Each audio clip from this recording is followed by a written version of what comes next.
Hi everyone, it's Neil again from singlebestanswer.com. I know how stressful your finals exams are. I'm used to high stakes exams myself, and in fact I used to set the finals exams for a top 10 ranked medical school in the world. So I do sympathise with you. However, I have created a special resource at singlebestanswer.com to help you pass the UK MLA or your PLAB exam.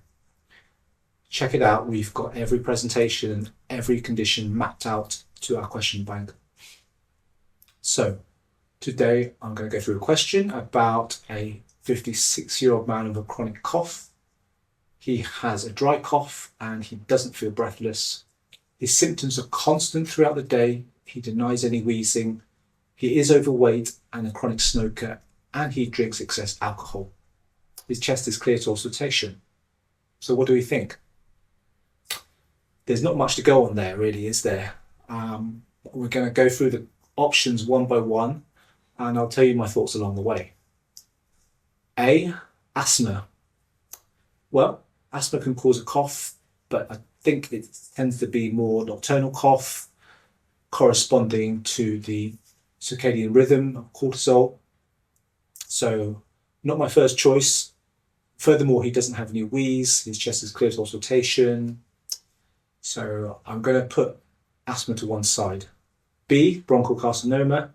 Well, he is a chronic smoker and we have to take a cough seriously, of course.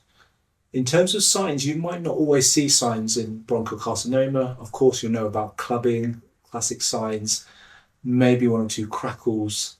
But the history here is that he doesn't have any weight loss or hemoptysis. So I'm not going to go with bronchocarcinoma. C, chronic bronchitis. Well, the definition of that is, of course, a chronic cough, which is productive. You often see signs such as a hyperinflated chest, and you may pick up some signs on auscultation as well. This is an option. It doesn't really mention how frequent his cough is. So I'm going to keep it as a potential option unless we find something better. D, gastroesophageal reflux. Well, he's got risk factors for that, of course. He's overweight. He drinks excess alcohol. I'm leaning more towards this, to be honest, because he's got no signs at all and he doesn't produce any sputum from the history. So finally, we reach E, which is a somatic cough. I think this is the least likely option. There's no associated features in the history, for example, psychiatric history, and really it just doesn't fit with a somatic cough. So we're going to exclude E. I think in this case, between C and D, I'll probably go for D, just because he's got a non-productive cough and he does have risk factors with gastroesophageal reflux. I think we're going to go for D as the single best answer. And it is the correct answer, thankfully.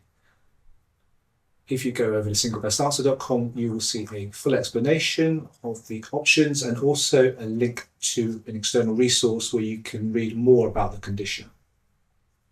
I wish you the very best of luck with your studies. Take care until next time.